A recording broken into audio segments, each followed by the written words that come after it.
आज आपल्यासोबत रामदास पाटील सुलतानकर आहेत, काँग्रेसचे नेते. सर, आपला पराभव झालेला आहे 244 मतांनी. काय सांगाल आपली पहिली प्रतिक्रिया? देगलूर नगरपालिकेच्या सार्वत्रिक निवडणुकीमध्ये भारतीय राष्ट्रीय काँग्रेसतर्फे आम्ही शिवसेनेसोबत युती करून अत्यंत ताकदीने या ठिकाणी आम्ही निवडणुकीला सामोरे गेलो.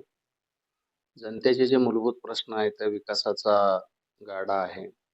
शहरातला सामाजिक सलोखा, समाजवादी विचारसरणी आणि शहरातली शांततेची जी परंपरा आहे संतांची, सांस्कृतिकतेची, समाजवादाची, ती टिकावी म्हणून आम्ही या ठिकाणी जनतेच्या समोर सर्व 24 तास लोकात उपलब्ध होणारे उमेदवार घेऊन आम्ही सामोरे गेलो. जनतेनं मॅन्डेट म्हणा, बहुमत म्हणा, आम्हाला अत्यंत काटावरती निसटता पराभव झाला. 244 म्हणजे 122-23 मतदान इकडं तिकडं झालं. त्यामुळं अध्यक्षाचं मतदान आम्हाला अत्यंत निसटता पराभव झाला.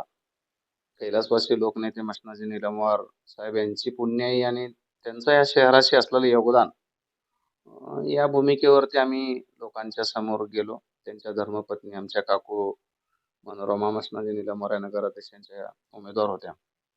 आम्हाला निसटता पराभव स्वीकारावा लागला, परंतु जनतेने आम्हाला 14,000 मतदार मायबापांनी 14,700 मतदान अध्यक्षपदाला आणि 12 नगरसेवक हे भारतीय राष्ट्रीय काँग्रेसला आम्हाला या ठिकाणी निवडून दिले. नक्कीच आम्ही जनतेचा हा जो जनाधार आहे, मतदार राजांचा कौल आहे, तो आम्ही अत्यंत खिलाडू वृत्तीने, शांततेने, नम्रपणाने मायबाप जनतेचा हा जनाधार स्वीकारलेला आहे. आम्ही विरोधी पक्ष नेत्यामध्ये, सर्व विरोधी पक्षामध्ये आम्ही बसण्याचं मान्य केलेलं आहे आणि या सब नगरपालिकेमध्ये शहराच्या विकासासाठी भक्कमपणाने आम्ही विरोधी पक्षाची भूमिका चांगल्या पद्धतीने निभवू. अनेक काँग्रेसचे नेते, माजी उपनगराध्यक्ष असतील किंवा नगराध्यक्ष असतील, यांचा पराभव झालेला आहे. याबद्दल तुमची प्रतिक्रिया काय? लोकशाहीमध्ये मतदार राजा हा अंतिम असतो. लोकसभेमध्ये, विधानसभेमध्ये अनेक बड्या बड्या हस्तींना मतदार राजाने घरी बसवलेलं आहे. आम्ही पराभूत झालो म्हणजे आमच्याकडलेच उमेदवार दिग्गज पराभूत झाले असे नाहीये. सत्ताधाऱ्यामधलेही काही लोक स्वतःला नेते समजतात, अशाही लोकांना 500, 550, 600 लोकांनी मतांनी मतदाराने धूळ चारलेली आहे. कधी कधी काय असतं, एक ट्रेंड असतो. मतदार राजा स्वीकारतो, कधी स्वीकारत नाही. आणि निवडणूक जशी खाली खाली येत जाते, लोकसभा, विधानसभा, स्थानिक निवडणूक होती, त्यावेळेस अनेक घटक कारणीभूत असतात. भाऊबंदकी असते, स्वैरधाऱ्याचं नातं असतं, गल्लीतला एखादा विषय असतो, अनेक घटक असतात. मग जातीपातीचा विषय येतो, मग बाकी एलिमेंट्स असतात त्याला. त्यामुळं हे मान्यच आहे की यावेळी शहरातल्या बऱ्याचशा दिग्गजांना, सत्ताधारी आणि आमच्याकडले सर्वांना बऱ्यापैकी लोकांनी यावेळेस पराभूत केलंय. ते काही न लपण्यासारखं आहे आणि ते लोकांचा कौल तो आम्ही मान्य केलेला आहे, स्वीकारलेला आहे. आता याचा परिणाम म्हणून स्थानिक आगामी जे काही जिल्हा परिषद असेल, पंचायत समिती असेल, याच्यावर याचा परिणाम होणार आहे? नाही, असं मला बिलकुल वाटत नाहीये. काय बघा तुम्ही, आम्हाला 2-3 हजारनं जर पराभव झाला असतो तर जनतेने आम्हाला स्वीकारलं नाही असं ठरलं. आम्ही असं टॉसवर, जशी निवडणूक शेवटचा न्याय मिळतो तशा पद्धतीने आम्ही अगदी हल्ली 244 ना अध्यक्ष आणि 1-2 नगरसेवकांना आमच्या नगरसेवकातलं बहुमत हे केलेलं आहे. त्यामुळं लोकांमध्ये फार मोठा उत्साह आहे. आज दुपारी आमची बैठक झाली. ग्रामीण भागामध्ये लोकांना विश्वास आहे की अरे हे एकदम अत्यंत टोकाच्या अटीतटीवरती हरलेले आहेत. आज शहरामध्ये तुम्ही फिरत असाल पत्रकार म्हणून, त्यांच्या जिंकण्याला कोणी विचारत नाहीये. आमच्या हरण्याची चर्चा खूप जास्त आहे. कारण आम्हाला सामान्य गरीब जनतेनं स्वीकारलं होतं. त्यांच्याकडे पैशाचा प्रचंड महापूर झाला, लोकांनी विकत घेतले गेले, लोकशाहीला काळिमा फासणारे अनेक प्रसंग घडले गेले. पण आमच्याकडे सामान्य मजुरी करणारा, ऑटो चालवणारा, बंडीवर केळी विकणारा, मजुरी काम करणारा, टायर पंक्चर काढणारा, मोलकाम करणारा, मोलकरणी काम करणारा, असे गरिबांनी आम्हाला मतदान दिलं. त्यांना ह्या गोष्टीची थोडीशी हळहळ आहे. पण तो 14,700 मताचा जो मोठा जनाधार आहे, तो ग्रामीण भागावरती मोठाच इम्पॅक्ट करणार आहे. त्यामुळे आम्ही आमच्या 5ही तालुक्यातल्या जिल्हा परिषद असतील, पंचायत समिती असतील, या आम्ही ताकदीनं लढू. शिवाय मार्केट कमिटीचे 5 ते 6 संचालक माझ्या संपर्कात आहेत. त्यामुळे भविष्यात पण प्रत्येक स्थानिक स्वराज्य संस्थेतलं कुठलीही संस्था असो, पक्षाचं संघटन मोठं होण्याच्या अनुषंगाने आम्ही ताकद वाढवू भविष्यामध्ये. तुम्ही जर सांगताय की स्थानिक संदर्भामध्ये तुम्ही ताकदीनिशी निवडणूक लढवणार. तर दुसऱ्या बाजूला बघायला गेलं तर आता विरोधी पक्षनेता म्हणून तुम्ही जेव्हा सभागृहात जाल, तर त्या ठिकाणी जे अजेंडा तुमच्या होता पक्षाचा आणि जो इतर पक्षाचा दुसऱ्या जे विरोधी पक्ष आहे, राष्ट्रवादी काँग्रेस पक्षाचा, त्याला समोर जाताना कसं बघता? त्यावेळेस विरोधी पक्षनेता म्हणून कशा पद्धतीने काम व्हायला पाहिजे? मुळात काँग्रेसनं आजच्या परिस्थितीमध्ये सत्तेसाठी नाही, तर सत्यासाठी आम्ही निवडणूक लढली. या सत्याची निवडणूक कोणाची होती? मायबाप जनतेच्या विकासासाठी आम्ही लढलो. या शहराचं पर्यावरणपूरक संवर्धन शहर करणे, पर्यावरणपूरक हेल्दी शहर करणे, सामाजिक सलोखा राहून विकास 4-2 रस्ते कमी जास्त होतील, पण शहरात शांतता कायम आणली पाहिजे. प्रेमानं राहिले पाहिजे. गुण्यागोविंदानं सर्व जाती धर्माचे लोक राहिले पाहिजे. त्यासाठी आम्ही अजेंडा दिलेला होता. त्याच्या सर्व घटकांचा अंतर्भाव होता. सांस्कृतिक घटकांचा, वंचित घटकांचा, शेतकऱ्यांच्या आठवडे बाजारांच्या घटकांचा, युवा वर्गाचा, महिलांचा, ज्येष्ठांचा, पायाभूत सुविधांचा, त्याचबरोबर वेगवेगळे जे सांस्कृतिक उत्सव या शहराला संतांची परंपरा आहे, त्या उत्सव परंपरेचा. आम्ही पराभूत झालो म्हणजे आमचे वचननाम्यातले कामं कमी होतात असं नाही. सत्ताधाऱ्यांनी ह्याच्यातले काही मिनिमम प्रोग्राम असतात. भारतीय राष्ट्रीय काँग्रेस हे द्वेषाचं कधी राजकारण आम्ही करणार नाहीये. शहराच्या विकासासाठी आम्ही सत्ताधाऱ्यांनी अगदी बहुमताने त्यांना साथ देऊ. शहराचा एखादी मोठा प्रकल्प असेल, काम असतील, परंतु एखादी चुकीची जर कृती हे करत असतील, तर आजच आम्ही दुपारी आमच्या नगरसेवकांची बैठक घेतली. आमचा गटनेता आणि आमचे 12 नगरसेवक यांच्या कुठल्याही चुकीची कृती कधी होऊ देणार नाही. प्रशासनात आता मी 11 वर्ष राहिलेलो आहे. त्यामुळे मला माहिती आहे अजेंडा काय असतो, काम काय असतात, कशी हे काम करतात, काय नाही. त्यामुळे एवढं सोपं जाणार नाहीये.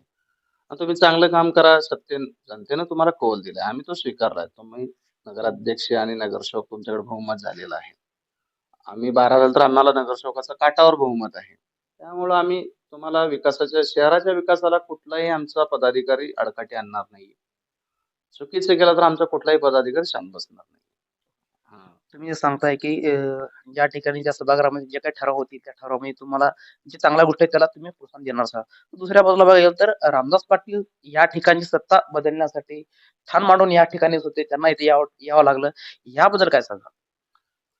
कसं आहे बघा, म्हणजे युगच राजकारण या ठिकाणी बदललं. अख्ख्या गावाला माहिती आहे, परिसराला माहिती आहे. माझं लहानपण या शहरात गेलं. अशा शहरात मी शिवनेरी नगरला अपंग शाळेत शिकलो. योगायोगानं माझ्या कर्मधर्म संयोगानं मी इथं शिव म्हणून आलो.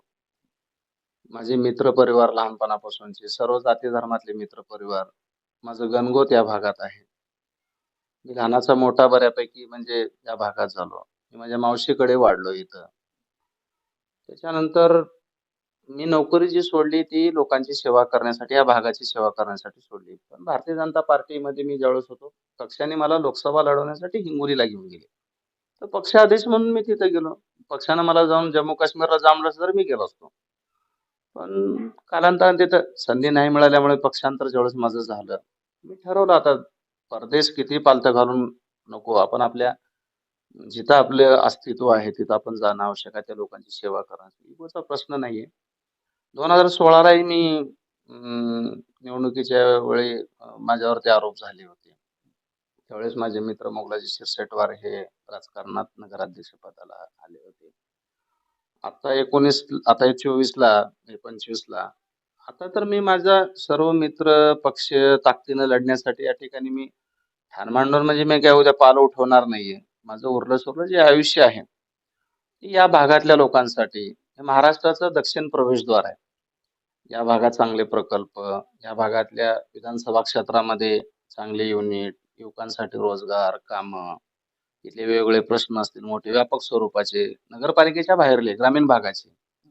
त्याच्यावरती काम करण्यासाठी मी माझं आयुष्य पूर्ण या ठिकाणी दिलेलं आहे. त्यामुळं इगो कोणी करण्यासाठी, कोणाला पाडण्यासाठी किंवा हे नाही. मी माझ्या पक्षाचं काम, पक्षश्रेष्ठीने जो आदेश दिला त्याच्यानुसार मी दिवस-रात्र मेहनत करतोय, नियोजन करतोय. आणि मला अभिमान वाटतो, की मी अनेक आमच्यासारखे मग धोंडीबा काका कांबळे असतील, वायजी सर असतील, मोहसिन अली साहेब असतील, बिस्मिल्ला चेचे असतील, मीराबाई असतील, आणि ज्यांच्या नेतृत्वाखाली आम्ही काम केले, मोगलाजी अण्णा असतील, माझा लाडका मित्र अविनाशजी निलमवार असतील, या सर्वांकडून मी शिकतोय आणि या सर्वांच्या सोबत मी म्हणून नाही, आम्ही हे काम केले. म्हणजे मला गर्व नाहीये त्याचा. मी जो आहे तो गर्व मला नाही आणि मी कधी बाळगलाही नाहीये. मी सामान्य कार्यकर्त्यासारखं प्रत्येक काम करतो मी पक्षाचं. आम्ही मिळून हे सर्व काम केलं. त्या ज्येष्ठांच्या नेतृत्वाखाली काम करण्याची मला चांगली संधी मिळाली. थोडंफार काम करताना आपणाला कौशल्य वापरता आलं. ते पण मोठ्या मनाने स्वीकारून आम्ही लढलं. त्यामुळे या भागात भविष्यातल्या ज्या संस्था आहेत, जिल्हा परिषद, पंचायत समिती, जसं सांगितलं मार्केट कमिटीचे 5 ते 6 संचालक माझ्या संपर्कात आहेत. मी माझा पक्ष वाढवण्यासाठी जीवाचं रान करेन आणि कार्यकर्त्याच्या पाठीमागे प्रसंग कसाही असो. प्रशासनात मला माहिती आहे कशाची काय खातात ते. कार्यकर्त्याच्या पाठीमागे मग तो माझा कार्यकर्ता रोजगार करणारा असो, मजुरी करणारा असो की कारमध्ये फिरणारा असो. त्या कार्यकर्त्याच्या पाठीमागे संकटकाळी असो, सुख असो, दुःख असो, प्रत्येक वेळी आणि लोकांच्या सेवेमध्ये काम करण्याचं मी अहोरात्र आणि ठाम राहण्याचं. कारण मला भीती नसते वाटत कशाची.